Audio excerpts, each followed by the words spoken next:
या श्री स्वयं सुखिदीनां भवने स्वलक्ष्मी पापात्मनां कृतिदयां हृदये सुबुद्धि श्रद्धा सदां कुलजन प्रभवस्य लज्जा तां त्वां नतास्म परिपालय देवीश्वम् शरणागत दीनार्थ परित्राण परायणे सर्वस्यार्ति हरे देवी नारायणी नमोस्तुते।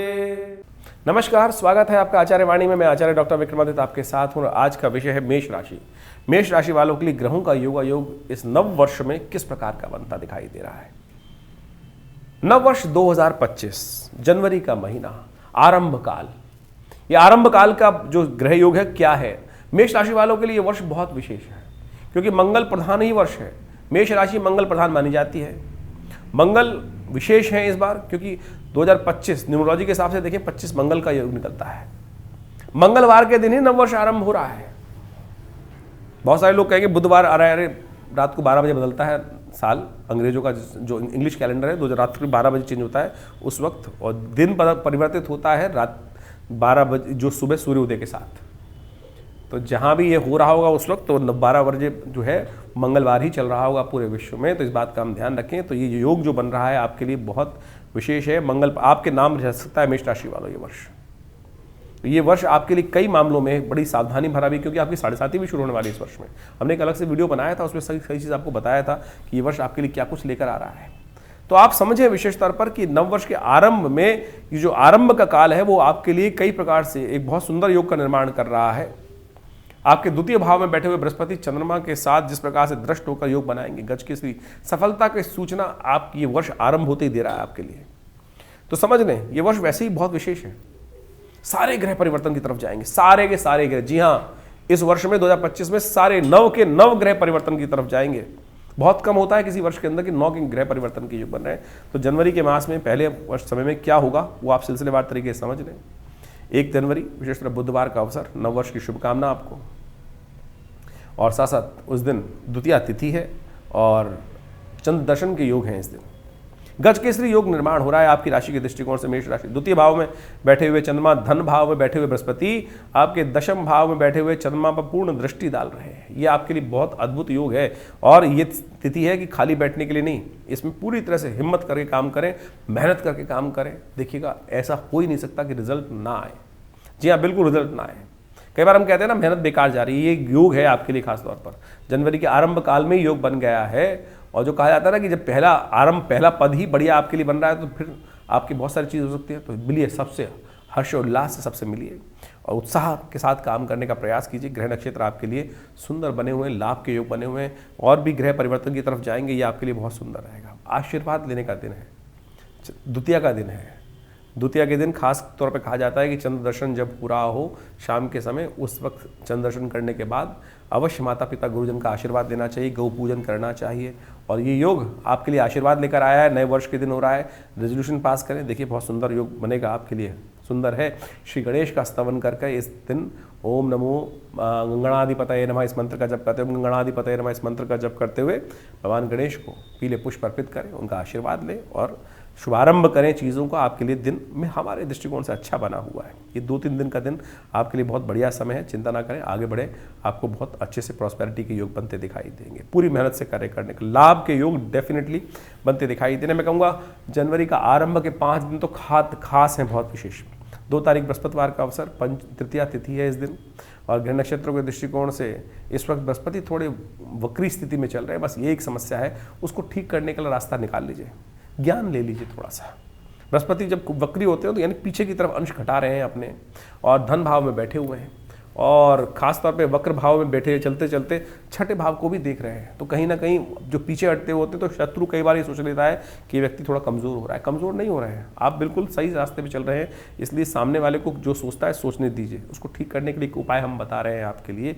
क्या है, थोड़ा सा हल्दी का टीका या केसर का टीका या केसर का सेवन कर लीजिए, हल्दी का दान कर दीजिए। ये सब उपाय करिए, बहुत बढ़िया रहेगा आपके लिए।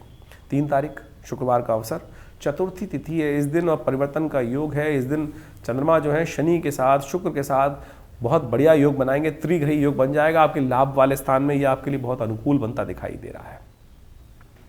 जो मेहनत आपने करी थी उसकी लाभ, उसके फल मिलने का योग बिल्कुल बहुत सुंदर तरीके से आपके लिए विद्यमान है।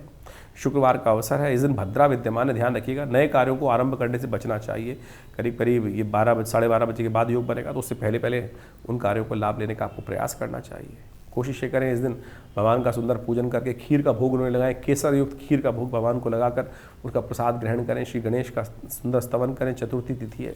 तिल का दान, काले तिल का दान करना भी आपके लिए बहुत अच्छा है, क्योंकि इन दिनों शनि महाराज आपके लिए जहाँ योग बना रहे हैं, लाभ के योग बना रहे हैं, उनकी ताकत प्राप्त हो जाएगी इससे।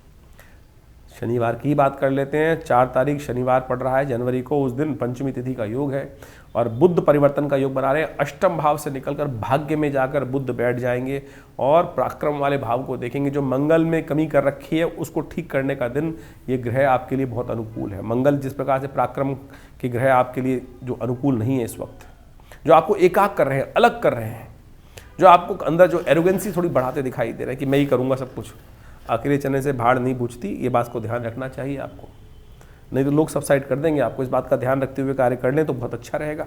इन दिनों विशेष तौर पर आपको खास तौर पर ध्यान रखना चाहिए कुछ खास बातों का। ऐसे में जो आप थोड़ा सा शनिवार का संबंध विशेष तौर पर हनुमान जी के साथ बहुत विशेष माना जाता है। आप एक काम करें, इस दिन विशेष तौर पर हनुमान जी के मंदिर में जाकर थोड़ा सा उनके समक्ष उनकी आरती उतारें। एक मीठा पान हनुमान जी को अर्पित करने का प्रयास करें। मंगल को ताकत प्राप्त होगी और बहुत सुंदर रहेगा आपके लिए। इस दिन भगवान को 56 भोग लगाया जाता है। वृंदावन में, मथुरा में क्षेत्र में विशेष तौर पर इस दिन पंचमी तिथि, पौष मास की पंचमी के दिन 56 भोग का बड़ा कार्यक्रम होता है और भगवान की सुंदर वाटिका में उनको समस्त प्रकार के नैवेद्य अर्पित करके उनका आशीर्वाद ग्रहण करना का प्रयास किया चाहिए। प्रसाद ग्रहण करने का प्रयास करें। आप वहाँ नहीं है तो घर में ही बैठकर सुंदर रूप से जो बनाया भोजन भगवान को अर्पित करें। नाभ्यासीदंतरिक्ष गुं शीष्णो देवहु, इस प्रकार से भगवान का सुंदर पूजन कर कर ओम नमो नारायणाय इस मंत्र का जप कर कर उनको अर्पित करें, कल्याण होगा। 5 तारीख रविवार का अवसर, षष्ठी तिथि इस दिन विद्यमान है। सूर्य आपकी राशि के दृष्टिकोण से भाग्य जगाने के लिए तैयार है। सुबह सुबह भगवान सूर्य को जल अवश्य दीजिएगा। ग्रह नक्षत्रों के दृष्टिकोण से ये परिवर्तन का योग है। थोड़ा स्वास्थ्य के मामले में दोपहर के बाद समस्याएं उत्पन्न करने के योग बन सकते हैं। स्वास्थ्य का विशेष तौर पर ध्यान रखने की जरूरत है। ग्रह नक्षत्र थोड़े हल्के रहेंगे 2-3 दिन। स्वास्थ्य में ध्यान रखिएगा। सर्दी का मौसम है, थोड़ा सा कहीं ना कहीं सिर दर्द इत्यादि की परेशानी, थोड़ा सा स्वास्थ्य पर अननेसरी खर्चे होने के योग बन सकते हैं। और साथ साथ क्योंकि राहु और चंद्रमा एक साथ होकर आपकी राशि में जिस प्रकार से विद्यमान हो रहे हैं आपकी राशि के हिसाब से, तो वो थोड़ा सा कष्ट में योग बनाते दिखाई दे रहे हैं। कष्ट को हरने के लिए भगवान का स्तवन होना चाहिए और समस्त कष्टों को दूर करने के लिए भगवती दुर्गा का पूजन सबसे श्रेष्ठ है। दुर्गा जी एक नामावली है, उसके अंदर कहा गया है पठेत सर्व भयान मुक्तो भविष्यति न संशया। तो हमने विवेकानंद योगाश्रम में इस दिन जो नित्यपति यज्ञ होता है, रविवार में सामूहिक यज्ञ की जो व्यवस्था रहती है, उसमें एक बड़ा कार्यक्रम रखा है दुर्गा यज्ञ। तो आप भी उसमें सम्मिलित हो सकते हैं और उसमें हम लोगों ने भगवती दुर्गा के विभिन्न मंत्र, दुर्गा दुर्गा आरतिशमनी, दुर्गा पद्मिनी नामावली के द्वारा यज्ञ करेंगे। सर्वमंगल मांगल्ये शिवे, भगवती के मंत्र जो सप्तशती के मंत्र है उनके द्वारा यज्ञ करेंगे। तो आप सब लोग उसमें सम्मिलित हो सकते हैं। विवेकानंद आश्रम जमुना पार लक्ष्मी नगर में स्थित है और रविवार को 8 बजे से लेकर करीब करीब सुबह 11 बजे तक ये कार्यक्रम रहता है।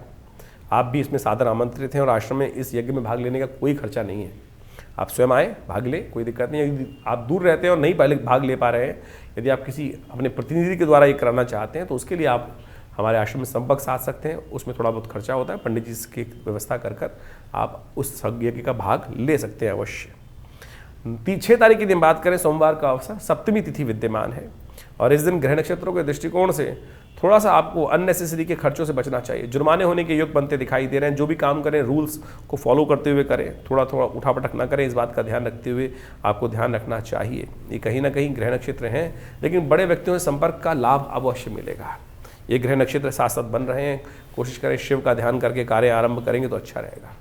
7 तारीख का अवसर, मंगलवार की तिथि, अष्टमी तिथि विद्यमान है। मंगलवार और अष्टमी का योग बन रहा है 7 जनवरी को।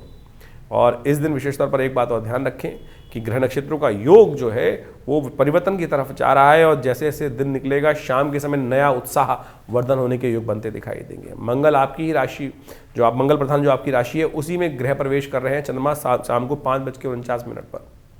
और ऐसे में यदि मंगल को आपने ताकत दे दी, बस एक ही ग्रह कमजोर है इस वक्त, आपका मंगल ग्रह है। और मंगल को ताकत देने के लिए सबसे बढ़िया काम है, क्योंकि इन दिनों मंगल, ये वर्ष जो है मंगल प्रधान है और मंगल बहुत विचित्र स्थिति में चल रहे हैं। वर्ष के आरंभ में मंगल शीर्णस्थ है, कमजोर है। उसके बाद 21 को जाके वक्र स्थिति में चलते हुए मंगल आपकी राशि के दृष्टिकोण से पराक्रम वाले भाव में चले जाएंगे और आलसी बना देंगे आपको। और उसके बाद फिर मंगल वापस आकर यहाँ पर फिर कमज़ोर हो जाएंगे।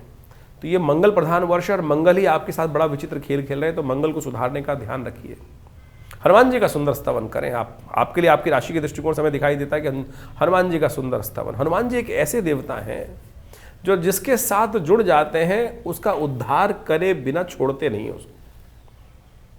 भक्त अगर गलती भी कर ले तब भी उसको क्षमा कर देते हैं। खासतौर पर हनुमान जी की ये अद्भुत कथा है। और तुलसी बाबा के जीवन को यदि हम देखें तो उससे इस सत्य का आप समझ सकते हैं। विभीषण की कथा यदि आप देखें तो उससे इस कथा को समझ सकते हैं। तुलसी बाबा के जीवन में तो हनुमान जी ने ही चमत्कार कर दिया एक अनायास कर्म से। तो यानी आप भी जो पुण्य कार्य करने का किस प्रकार से प्रयास करना चाहिए वो हम आपको समझाते हैं। आपको समझने की आवश्यकता है भारतीय संस्कृति में जो विशेष तौर पर विशेष घटनाएं घटी हैं हमारे देशों हमारी संस्कृति में, उनको हमने शास्त्रों में इंगित किया है। तुलसी बाबा के संबंध में जिनको साक्षात भगवान के दर्शन हुए उस कथा का विवरण यदि आप पढ़ लें तो समझ में आएगा कि आपको विशेष तौर पर कष्ट से निवारण का रास्ता प्राप्त होगा। कहा जाता है कि तुलसी बाबा नित्य प्रति पूजा करते थे और पूजा करते हुए एक थोड़ा सा लोटा जल से पीपल के पेड़ पर अवश्य डालते थे। और पीपल के पेड़ पर कहा जाता है कि कुछ नित्यपति दलना एक योग था, ही डालना था पीपल के। हमारी संस्कृति में इस बात को विशेष तौर पर बताया गया है। देव कृपा से उस पेड़ पर एक प्रेत का निवास था और नित्यपति जब सुबह के समय जाते हुए उस पर पेड़ पर पानी डालते ही थे। कहा जाता है कि कुछ वर्ष बाद कुछ समय बाद उस जो पेड़ पे प्रेत था उसकी तृप्ति हुई और उन्होंने बाबा को दर्शन दिए। बाबा ने कहा कि मैंने तो ऐसा कोई कार्य किया नहीं, ज्ञान वर्धक के अनुसार से कि तेरी तर्पण हुआ हो, तेरी तृप्ति हुई हो। तो प्रेत महाराज ने बोला कि भगवान की आपकी कृपा से बस बहुत बढ़िया मेरी तृप्ति हुई और मैं बहुत वर्षों से यहाँ वास कर रहा था और मेरे को कोई रास्ता नहीं मिल रहा था। आपके पुण्य प्रताप से इस जल से मुझे पुण्य की प्राप्ति हुई, तृप्ति हुई। तो आप मुझसे वरदान मांग लीजिए, मैं आपका क्या सहायता कर सकता हूँ। तो तुलसी बाबा के मन में भाव आया कि अरे बस तुम प्रेत हो तो कोशिश कर हनुमान जी से मेरे दर्शन करा दो, हनुमान जी से मिलने का रास्ता बता दो। तो कहा जाता है कथा आगे चलती है तो उसमें कहा जाता है कि हनुमान जी प्रेत ने कहा देखिए मेरी इतनी सामर्थ्य कहाँ कि मैं हनुमान जी का आपको दर्शन करा दूं, लेकिन एक भाव बता सकता हूँ कि उस जगह पर एक जगह जो बनारस के अंदर एक कथा होती है और वहाँ हनुमान जी आते हैं। यदि आप उनको पहचान पाएँ तो उनके दर्शन बस आपको हो जाएंगे। बोले ऐसे कैसे पहचानूंगा? तुलसी बाबा ने कहा जाता है कि उन्होंने प्रेत ने बताया कि वो सबसे पहले आते हैं, सबसे आखिरी में जाते हैं और उनको आप जाकर खुद ही पहचानना पड़ेगा। तुलसी बाबा वहाँ गए और देखते रहे कुछ दिन तक। एक वृद्ध आते थे, सबसे पहले कोढ़ी थे और वो सबसे पहले आते, सबसे बाद में जाते। तुलसी बाबा ने अंतर ज्ञान तो था ही, पुण्य तो था ही, जाकर उस वृद्ध के पैर पकड़ लिए। थे वो हनुमान जी।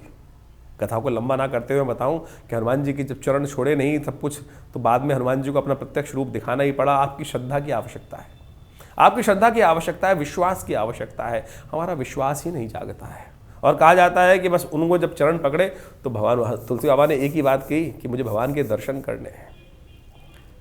तो वो उनकी कृपा से ही उस चित्रकूट के घाट पर जब वो लेके गए और दर्शन भी ऐसा कराया कि एक बार उनको लगाया कि विशेष तौर पर अभी तो आए थे दर्शन करने के लिए, कुछ कथा को मैं लंबा नहीं कर रहा हूं लेकिन विश्वास जगाने की कोशिश कर रहा हूं आपको समझे कि ये भाव का खेल है कि भगवान आए और उनको पहचान नहीं पाए। तो भगवान जी आगे बोलते हैं अरे अभी तो आए थे जिनको दर्शन नहीं किया तूने। तो कहा जाता है दोबारा फिर भगवान की कृपा से, साक्षात हनुमान जी की कृपा से, गुरुदेव की कृपा से हनुमान तुलसी बाबा को साक्षात भगवान के दर्शन हुए। और कहा जाता है कि एक बार विशेष तौर पर और काल गणनाएं समझती हैं। एक विशेष तौर पर तुलसी बाबा ने जब रामायण लिख रहे थे तो हर चीज भगवान के समक्ष रखते थे और कई बार मन में अहंकार भी उत्पन्न हो जाता है, कई बार मन में अहंकार हो जाता है। कहा जाता है कि जब अब उन्होंने एक रामायण में एक सूक्ति लिखी और उसको लिखकर जा रहे थे आगे और रास्ते में जाते हुए उसी जब हम कुछ लिखते हैं, क्रिएटिव करते हैं तो क्या होता है कि हम 24 घंटे उसी विचार में मनोमस्तिष्क को लगाए रहते हैं, उसी विचार को मन में लगाए रहते हैं। कहा जाता है कि तुलसी बाबा ने उस दिन वो एक पद्य लिखा था। तो तुलसी बाबा ने पद्य लिखा था, सिया राम में सब जग जानी, कराहूं प्रणाम जो रिजुग पानी। सिया राम में सब जग जानी, वही मंत्र, वही भाव रखा। अरे क्या लिखा गया, सब कुछ है भगवान की कृपा से। तो लेकिन कहा जाता है कि इसी भाव में लाल लंगोटी पहनते थे। कथा बड़ी प्रसिद्ध है, लोगों ने शायद समझ नहीं आओ, बहुत बात सुनी भी होगी। तो जा रहे थे रास्ते में एक बालक आया छोटा। उस छोटे बालक ने कहा अरे बाबा आगे मत जाओ, आगे मत जाओ, आगे आगे दो सांड लड़ रहे हैं। अब तुलसी बाबा ने वो भाव लिखा था, सिया राम में सब जग जानी, करहूं प्रणाम जो रिजु के पानी। यानी सिया राम में, इस संसार में सब कुछ सिया राम में है, तो काय को बोले इनसे काय डरना है। अब सामने सांड, दो सांड आपस में लड़ रहे थे और उन्होंने तो कहा, नहीं नहीं ये भी भगवान सिया राम में है। अब सांड ने देखा कि लाल लंगोटी पहन कर कोई आ रहा है, तो जो सुताई हुई, कहा जाता है कि जिस पास भाव हुआ, तो वापस आए, बोले जब लगा गई चोट, वापस आए, बोले फाड़ने लगे, ये गलत लिखा मैंने, ऐसा नहीं, ये कुछ और लिखना है। कहा था हनुमान जी स्वयं आके पकड़ लिए हाथ, बाबा के हाथ पकड़ लिए। हनुमान जी ने आकर, अरे गलत नहीं लिखा तूने, ठीक लिखा। बोले कहाँ, ये जब सामने सिया राम में सब जग जानी। बोले बाबा, अरे बाबा सुनो, कि जब एक बालक ने आके तुम्हारे हाथ को पकड़ा था, कि कहा था, समझाया था कि आगे मत जाओ, तो उसमें तो तुमने सिया राम में नहीं जाना जग में, तो वो भी तो सिया राम में थे। भगवान ने आके समस्त तुम्हारे सामने उनको हाथ पकड़ के रोकने का प्रयास किया, तब तुमके मन में भाव नहीं उत्पन्न हुआ। क्यों? क्योंकि वो भाव, नेत्र जो है, हमारे जो विचार है, हम सही चीज को हर जगह देख नहीं पाते हैं। कारण तो यही है। तो ये समझे कि हमारे समर्पण की आवश्यकता है। तो हम इस भाव को हमें समझने का प्रयास करना चाहिए कि ये सब चीजें बिल्कुल शुद्ध रूप से हैं, बिल्कुल। तो अहंकार कई बार हो जाता है। जब तुलसी बाबा को भी अहंकार नहीं था, वो क्या था कि हम उस वास्तविक सत्य को नहीं समझ पाते हैं। बहुत सीधी सी कथा है। तो इस कथा के माध्यम से आप समझें समर्पण की आवश्यकता है। तो ग्रह नक्षत्रों के दृष्टिकोण से जो ग्रहों का योगायोग चल रहा है, वो चलेगा, बिल्कुल चलता रहेगा। तो इसलिए कोशिश ये करें अपने जीवन में समर्पित भाव से। बड़ा सुंदर योग बन रहा है, अष्टमी तिथि का सुंदर योग है, साथ में मंगलवार पड़ रहा है, और इस बार का वर्ष भी मंगल से आरंभ हुआ है। तो हमने इस मंगलवार पे विशेष तौर पर 7 तारीख को मंगलवार जो पड़ रहा है, आश्रम में सुंदर कांड का सुंदर पाठ रखा है। शाम के समय रहेगा, सर्दी है, लेकिन भगवान की कृपा से सुंदर पाठ रहेगा। तो आप भी इसमें सम्मिलित हों। देखिए, मंगल का ग्रह का योग इस बार बिल्कुल ठीक नहीं चल रहा है। मंगल क्षीणस्थ अवस्था में है। जो ग्रह विशेष तौर पर अंतर्द्वंद उत्पन्न कर रहे हैं, शनि पर पूरी दृष्टि डाल रखी है, पुरुष में विश्व में कोलाहल होने के योग बना रखे हैं। और इस बार मंगल विशेष तौर पर अभी वक्री होंगे, चल रहे हैं, फिर मार्गी होंगे, फिर आगे चलेंगे, और फिर पुनः वापस में दूसरी राशि में जाकर फिर पुनः इसी वर्ष में कर्क राशि में वापस आ जाएंगे। तो मंगल को थोड़ी शक्ति, और ये संसार, ये समय जो है विशेष तौर पर मंगल प्रधान ही वर्ष है। तो मंगल की पॉजिटिव आवश्यकता है। नेगेटिव जो मंगल योग चला रखे हैं, उसको पॉजिटिव करने के लिए कृपा चाहिए हनुमान जी की। तो हनुमान जी कृपा प्राप्त करने के लिए आप इसमें यज्ञ में अवश्य सम्मिलित हों। भगवान की कृपा से आप स्वयं भी घर बैठ के करें, नहीं टाइम, अगर टाइम है तो आश्रम पे भी आ जाइए। विवेकानंद योगाश्रम में ये कार्यक्रम रहेगा, और प्रभु कृपा से सुंदर भगवान का भजन आनंद भाव से। सिद्ध तीर्थ है, मनोकामना सिद्धि मंदिर हनुमान जी का है, जिसमें पिछले सदगुरु आचार्य श्री कृष्ण देव जी के महाराज से हाथ से ये प्रतिष्ठित मूर्ति है। उनको सबसे पहली सिद्धि हनुमान जी की कृपा हुई थी। जब हनुमान जी का उनको एक महात्मा ने मंत्र दिया बाल्यकाल में, और उन्होंने हनुमान जी की मूर्ति के समक्ष बैठकर सिद्धि प्राप्त करी, जो हनुमान जी कान में आके स्वयं वो जो भी पूछते थे बता देते थे। ये सुंदर स्थिति हनुमान चालीसा ही प्राप्त हुई है। उन्होंने अपनी जीवनी में स्वयं लिखा है, पिताश्री आचार्य श्री कृष्ण देव जी महाराज ने। तो आप समझें, तो हम तो इस कार्यक्रम को बताते ही रहते हैं आपको, तो अवश्य आप इसमें ज्वाइन कर सकते हैं, और पूरी डिटेल्स फ़ोन नंबर्स पे लेकर आप अवश्य आइए। तो मेष राशि वालों, इस शुभ तिथि का आपको अवश्य लाभ लेते हुए कार्य करने का प्रयास करना चाहिए। ये कथाएं हमारे जीवन को ना चमका देती हैं, मैल जो है उसको साफ कर देती हैं। तो इसलिए इन कथाओं को हमें समझने का प्रयास करना चाहिए। बहुत सारे लोग कई बार बोल देते हैं कि हम ज्योतिष को सही से जो बात कहे, ज्योतिष, अरे ज्योतिष है क्या? ग्रह नक्षत्रों की गणनाएं कहाँ पर बताई गई हैं? पुराणों में तो उनका वर्णन किया गया है। और आप यदि उनको समझेंगे नहीं, आप तो केवल जाकर ज्योतिषियों के साथ बैठ के, हर व्यक्ति मैं देख रहा हूँ कि लेके 5-5 उंगलियाँ, 4-4 उंगलियाँ, लाख रुपए खर्च करके बैठा हुआ है, हो कुछ रहा नहीं, और फिर ज्योतिष को गाली देते हैं। हम ज्योतिष को वास्तविक तौर पर उसी वैदिक दृष्टिकोण से आपके समक्ष उपस्थित करते हैं। कुछ लोग कहते हैं ज्योतिष वेद के अनुसार से नहीं। अरे कहाँ से नहीं है? वेद के अंग ही तो हैं ज्योतिष विज्ञान के माध्यम से। और ज्योतिष को समझना, वो लोग कहते हैं कि विशेष तौर पर समझें कि जो हमारे यहाँ भारतीय संस्कृति में कहा गया है कि सब इंटर रिलेटेड है, कुछ अलग अलग नहीं है। चाहे वो ज्योतिष हो, चाहे वो आयुर्वेद हो, चाहे वो चिकित्सा विज्ञान हो, चाहे वो योग विज्ञान हो, ये सब इंटर रिलेटेड है। और उन सबको कोरिलेशन समझाने के लिए पुराण इत्यादि, धर्म उपनिषद इत्यादि जो ग्रंथ हैं, ये सब आपको समझाते हैं। वेद का अंतिम भाग उपनिषद है।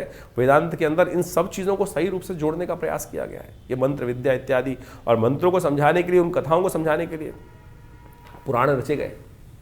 तो हम जो आपके साथ ज्योतिष के अंदर पंचांग की जो गणना है, वो विशिष्ट तिथि, जो नक्षत्र इत्यादि के योगा योग इत्यादि के बाद आखिरी में जो उत्सव आते हैं, वो सब इसी से रिलेटेड है। लेकिन कुछ लोग समझना ही नहीं चाहते हैं। हमने देखा है कई बार कमेंट में लोग अपना ज्ञान का जिस प्रकार से यहाँ वर्धन करके पता नहीं कहाँ कहाँ से लेके आए और क्या क्या उपस्थित करते हैं, बात वो साफ साफ समझ में आती है लोगों के लिए। हम आपके ज्ञान को नमस्कार प्रणाम करते हैं बिल्कुल आप, लेकिन कोशिश ये करें भाई, अगर आपको सही रूप से समझना चाहते हैं तो इन चीज़ों को समझें। आपको किसने क्या समझाया हमको नहीं पता है, लेकिन हमने जो सीखा है वो हम आपके समक्ष उस भाव को रखने का प्रयास करते हैं। बहुत कुछ नहीं सीखा है, बहुत ज़्यादा नहीं सीखा है, थोड़ा बहुत जो क ख ग घ समझ के आए हैं, पहले कायदे को समझ के आए हैं, उसी को आपके समक्ष रख देते हैं। यदि आपके उद्धार हो जाए जीवन में तो बहुत अच्छा रहेगा, यही भाव रखते हैं हम आपके साथ। 8 तारीख की गणना करें तो बुधवार का अवसर है और साथ साथ नवमी तिथि विद्यमान है। उस दिन रवि नाम का योग बना हुआ है। ग्रह नक्षत्र के दृष्टिकोण से ये समय आपके लिए अच्छे उत्साह के साथ काम करने के लिए दिन दिखाई देता है। ऐसे में बुध को और थोड़ा कंट्रोल कर लीजिए, बुध को थोड़ा और, क्योंकि भाग्य जगाने के लिए बुध ही इस वक्त सूर्य के साथ, सूर्य आदित्य जो बुध आदित्य योग बना हुआ है, क्योंकि बुध उदय होकर सूर्य के साथ बहुत कम समय के लिए बुध उदय हुए सूर्य के साथ रहते हैं और ये भाग्य में विशेष स्तर पर वृद्धि करने के योग बना रहे हैं। तो कोशिश करें ओम ब्रांग ब्रींग ब्रोंग से बुधाय नमः इस मंत्र का जप करें। एक बात और ध्यान रखें, मंगल नेगेटिव है इन दिनों, आपकी वाणी में कुछ नेगेटिविटी उत्पन्न हो रही है और जितनी वाणी में नेगेटिव होगी बुध उतना कमज़ोर हो जाएगा, भाग्य जगाना छोड़ देगा। तो वाणी को शुद्ध करने का आप प्रयास करें। आपने मन में जो हीन भावना आ रही है उसको हटा दें और पॉजिटिव रखने का प्रयास। जितनी अपशब्दों का उपयोग करोगे, मेष राशि वालों इस समय ग्रह योग चल रहे हैं, जितने अपशब्द का उपयोग करोगे, वाणी से जितनी जो गालियां निकलेंगी ना मुख से, आप समझो बुध आपका भाग्य दुर्भाग्य परिवर्तित कर देगा। तो इस सूत्र रूप से समझ लीजिएगा, यही ज्योतिष के दृष्टिकोण से सिद्धांत है। तो आप ये समझते हुए कार्य करेंगे तो अच्छा रहेगा। यही उपाय है, वाणी को शुद्ध करने का प्रयास करें और बुध आपका भाग्य गारंटी से जगा देगा। 9 तारीख की हम बात करें, बृहस्पतिवार का दिन, एकादशमी तिथि है और उस दिन परिवर्तन का योग बन रहा है और ग्रह उच्च के होकर जाकर चंद्रमा बृहस्पति के साथ विराजमान होने के योग बना रहे हैं। आने वाले 2-3 दिनों में लाभ की गारंटी की सूचना ये ग्रह आपको देते दिखाई दे रहे हैं। पुरुषार्थ से भागिएगा मत, इस बात का ध्यान रखें। थोड़ा सा बृहस्पति का उपाय जरूर करें क्योंकि बृहस्पति इस वक्त वक्री चल रहे हैं। तो कोशिश ये करें थोड़ा जल में हल्दी डालकर उससे नहा लें। एक काम करें, बड़ी हल्दी जो होती है, पूरी जो गांठ होती है हल्दी की, वो घर में ले आए और बुध उसमें बड़ी बाल्टी में 1-2 बार ड्रॉप कर उससे जो पानी बन जाए उसी से नहा लें। बुध का बृहस्पति का इतना ही उपाय बड़ा श्रेष्ठ रहेगा आपके लिए। गौ सेवा कर सके तो बहुत अच्छा है। ये उपाय करेंगे तो ये 2-3 दिन आपके लिए जो है बृहस्पति गजकेसरी योग बना हुआ है, बहुत सुंदर योग बनाता दिखाई दे रहा है। 10 तारीख शुक्रवार का अवसर, एकादशी तिथि, ग्रह नक्षत्रों के दृष्टिकोण जैसा हमने कहा, चंद्रमा रात्रि में करीब 9:10 बजे करीब 9 बजे के आसपास परिवर्तन होकर पूर्ण लाभ देने के लिए तैयार होकर बैठे हैं आपके लिए। तो ऐसे में केवल थोड़ा सा अपनी ना चलाएं, सबको साथ लेकर चल लीजिए। बस इतना ध्यान रख के कार्य कर लोगे तो बहुत आशीर्वाद से मेवा मिलने के योग दिखाई देते हैं। आशीर्वाद लेने का प्रयास करें और आशीर्वाद विनम्रता से मिलता है, झुककर मिलता है, अकड़ने से नहीं मिलता है। थोड़ी सी अकड़ ज़्यादा हो रही है आपके अंदर, विनम्रता कम हो रही है मेष राशि वालों इन दिनों, क्योंकि मंगल इन दिनों आप अकेले बस मैं हो रहा है। जो मैं होती है ना, बकरी करती है मैं तो कटती है। बस इस बात का ध्यान रखना, मिमियाने से नहीं, कोशिश करें सरलता समर्पण से आपके समस्त कार्य आपको प्राप्त हो जाएंगे। ये एक अद्भुत दिन है इस दिन एकादशी। इसकी कथा भी शास्त्र में बड़ी अद्भुत मिलती है कि जो भी भगवान के समक्ष अनुकंपा, उनके कृपा से उनके समक्ष झुककर मांगता है, उसके समस्त मनोरथ सिद्ध हो जाते हैं। इसको शुक्ल एकादशी कहा जाए, पुत्रदा एकादशी कहा जाता है। संतान के जीवन में यदि कष्ट हो रहे हो तो इस दिन खास तौर पर उपाय करना चाहिए। कहा जाता है शास्त्र में इस दिन विशेष तौर पर भगवान विष्णु का स्तवन, उनका पूजन और साथ साथ शालिग्राम जी को स्नान करके उनका चरणामृत ग्रहण करने से भी अनेक कष्ट दूर होने के योग बन जाते हैं। देखिए, ग्रहों का योगायोग अभी आपने समझा कि जनवरी में किस प्रकार का योग बनने वाला है। ये 2025 जो आरंभ हुआ है ये बहुत महत्वपूर्ण है। यदि ग्रह के आरंभ में हम देखें तो वर्ष के आरंभ के अंदर तो 2025 का जो महीना जो आरंभ हो रहा है जनवरी का, मंगलवार के दिन आरंभ हो रहा है। बहुत सारे लोग कहेंगे कि नहीं उस दिन बुधवार है। भैया देखिए, रात को 12 बजे भारतीय संस्कृति में जब हमारे कैलेंडर के अनुसार से हम बात करेंगे तो वो दिन आरंभ होता है सूर्य उदय की तिथि के अनुसार से। तिथि भी वही तब मानी जाती है और दिन का आरंभ भी उस वक्त माना जाता है। लेकिन जो इंग्लिश कैलेंडर है वो रात को 12 बजे डेट बदल जाती है और उस समय मंगलवार का योग चल रहा होगा। और साथ साथ जो 9 नंबर 2025 का नंबर भी 9 आता है, तो ये दोनों मंगल के प्रतीक माने जाएंगे। और मंगल इस वर्ष विशेष तौर पर जो योगा योग बना रहा है वो बहुत उठापटक वाला बना रहा है और 2025 के अंदर यदि ग्रहों के दृष्टिकोण से आप देखें तो शनि और उसके आरंभ में देखें, शनि और शुक्र की युति जिस प्रकार से और उस पर मंगल की दृष्टि है, ये विश्व के अंदर कोलाहल उत्पन्न करने की योग देती है, अशांति को बढ़ाती है, तनाव को बढ़ाती है। और 2025 में कई प्रकार की और भी ग्रहों का योग जो है, अब इंडिविजुअल आपकी राशि के दृष्टिकोण से तो आपने समझा, लेकिन जनरल तौर पर आपको ये समझ लेना चाहिए जो ग्रहों का योग जो है 2025 के अंदर कई प्रकार की स्थिति तनाव युक्त विश्व को की तरफ ले जाने का प्रयास कर सकता है। ऐसे योग बन सकते हैं जैसी एक महामारी अभी कुछ वर्ष पूर्व गई, वैसे ही कुछ ना कुछ और भी नए विस्फोटक योग इस वर्ष में दिखाई देते हैं जो विश्व में कहीं ना कहीं नई परेशानी को उत्पन्न करने की स्थिति उत्पन्न करेंगे। और साथ साथ तनाव का वातावरण जो है, जो युद्ध पिछले 2024 में चलता रहा जिस प्रकार से, उसमें और आग में घी डालने का काम बहुत सारे जगहों पे होने के योग दिखाई देते हैं और जिसके कारण से अशांति का वातावरण बन सकता है। इन ग्रहों के योग के अनुसार से हमको समझ लेना चाहिए कि हमारे दृष्टिकोण से ग्रह किस प्रकार चल रहे हैं। देखिए, समय हमेशा परिवर्तन की तरफ जाता है, समय हमेशा परिवर्तन के योग बनाता रहता है और इस परिवर्तन के दृष्टिकोण से हर व्यक्ति के ऊपर उसका अलग प्रभाव होता है। ऐसा नहीं है कि जब विश्व में कहीं ना कहीं कष्ट हो रहा होता है तो सभी परेशान होते हैं, कहीं ना कहीं किसी का भाग्य भी जागता है, बहुत सारे लोग भाग जागते हैं और बहुत सारे लोगों के लिए नुकसान के योग बनते हैं। वो सारा का सारा आपके ग्रह गोचर के दृष्टिकोण से आपको समझ में आना चाहिए। 2025 में शनि की युति किस प्रकार से है वो हमने आपको एक अलग से आपकी राशि के दृष्टिकोण से पूरा उसका डायलॉग एक उपस्थित किया था, जिसके अंदर हमने बताया था, समझाया था कि शनि इस बार जो है परिवर्तन के योग बना रहे हैं और ये 2025 वो ऐसा वर्ष है जिसमें समस्त ग्रह परिवर्तन की तरफ जाने वाले। कोई भी एक ग्रह, यानी नवग्रहों के अंदर आमतौर पर विश्व हमेशा वर्ष में ऐसा ही होता है कि कुछ ग्रह बदलते हैं, कुछ ग्रह अपने भाव में स्थिर रहते हैं, अपने ही ग्रह में चलते रहते हैं। लेकिन इस 2025 में समस्त ग्रह परिवर्तन की तरफ जाने वाले हैं, समस्त ग्रह परिवर्तन का युग बनाने वाले हैं और ये परिवर्तन युग जो है, ये विशेष तौर पर वर्ष जो है परिवर्तन युक्त ही रहने वाला है। मंगल विशेष तौर पर पुरुषार्थ की ग्रह है और इस मंगल वाले ग्रह में 2025 में जो विशेष तौर पर योग मंगल के दिन ही आरंभ हो रहा है 2025, इसमें बहुत उठापटक के योग बनते दिखाई दे रहे हैं। इसमें राहु ग्रह भी परिवर्तन की तरफ जाएंगे, जो मई के बीच में जाएंगे। शनि भी परिवर्तन की तरफ जा रहे हैं मार्च के अंत में। बृहस्पति भी परिवर्तन की तरफ जा रहे हैं और बृहस्पति तो एक नहीं, इस बार जो है 3 राशि में परिवर्तन का योग बनाएंगे। पहले एक राशि में रहेंगे, फिर दूसरी में आएंगे, फिर वापस उसी राशि में आ जाएंगे और कई बार विभिन्न प्रकार के योग इस बार बनते दिखाई दे रहे हैं। तो आपको बिल्कुल सिलसिलेवार तरीके से इस ग्रहों के योग को समझते रहना पड़ेगा। बहुत तेज गति से चलने वाला है वर्ष। हमने एक जो आपके समक्ष एक आपकी राशि के अनुसार से एक जो वीडियो बनाया था, उसके अंदर ये बताया था कि बृहस्पति कितनी तेज गति से इस बार विभिन्न राशियों को परिवर्तन करने का जो पूरा कालचक्र के अनुसार से बृहस्पति एक वर्ष में एक राशि को पार करते हैं। इस बार इस करीब यदि हम बात करें 2025 के अंदर 3 भावों को परिवर्तन, मतलब 3 राशि में परिवर्तन का योग बनाएंगे। पहले एक राशि में रहेंगे, फिर दोबारा दूसरी राशि में जाएंगे, फिर परिवर्तित करके वापस आ जाएंगे। मार्गी, वक्री, कई प्रकार के योग बनते दिखाई दे रहे हैं। तो आपको इस साल को बहुत सिलसिलेवार तरीके से समझ के अनुसार से बहुत चीज़ों को देखते हुए समझने की आवश्यकता रहेगी। तो यदि आप उन सब चीज़ों को समय समय पर जो हम आपके समक्ष उपस्थित करते रहेंगे वार्ताओं को ज्योतिष के दृष्टिकोण से समय की चाल को पहचानते हुए यदि कार्य करेंगे तो आपके लिए बहुत अच्छा आपकी राशि के दृष्टिकोण से समझ सकते हैं।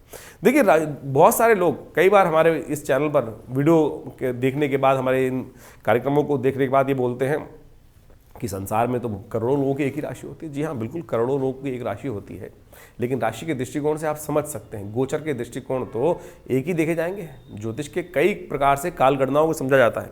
एक तो आपकी जन्मपत्री के अनुसार से, एक विशेष तौर पर कालचक्र को समझते हुए राशि के दृष्टिकोण से भी तो गोचर का प्रभाव देखा जाता है और वो तो 12 ही हैं।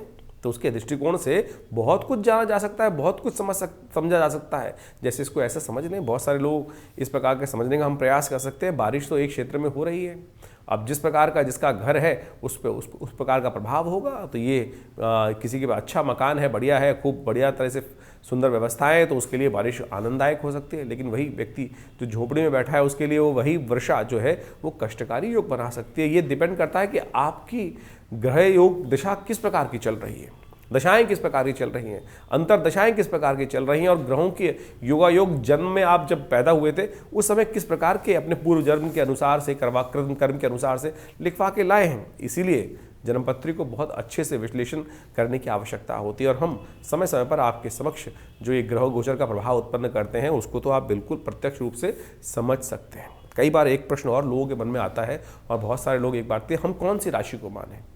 देखिए, राशियाँ विशेष तौर पर ज्योतिष के दृष्टिकोण से सबसे इंपॉर्टेंट जो मानी जाती है वो मानी जाती है आपकी चंद्र राशि।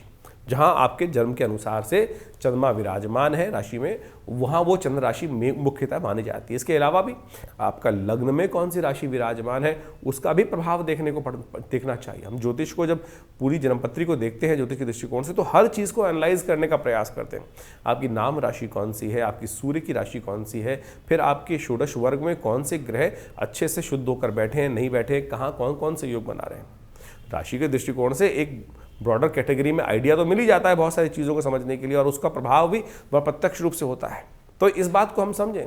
बहुत सारे लोग नाम के अनुसार से ही अपनी राशि को देखने का प्रयास करते हैं, वो भी ज्योतिष का एक छोटा सा पहलू है, लेकिन मुख्यतः जन्मपत्री को पूरी से विशेष विश्लेषण करने की आवश्यकता है। जैसे आप इसको ऐसे समझ सकते हैं कि न्यूमरोलॉजी ज्योतिष के अंतर्गत एक शाखा है जिसका नाम है न्यूमरोलॉजी।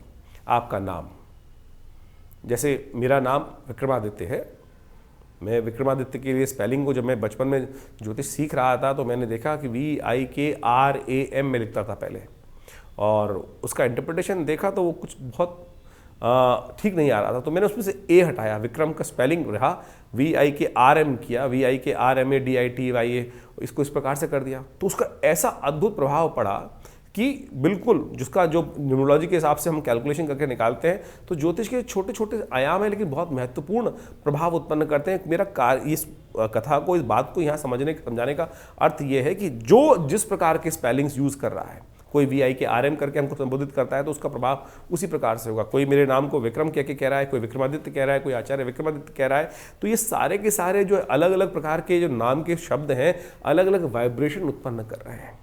जो अच्छा होगा उसका वाइब्रेशन पॉजिटिव निकलेगा, जिसका जितना परसेंट जो वाइब्रेशन पॉजिटिव वाला यूज हो रहा है उसका उतना परसेंट रिजल्ट है। तो इसी प्रकार से आप समझ लीजिए कि आपकी राशि को महत्वपूर्ण तरीके से हमें एनालाइज करने की जरूरत है। एनालाइज ये करें कि आपका जो ग्रह गोचर है कौन सा कुंडली प्रभावी है।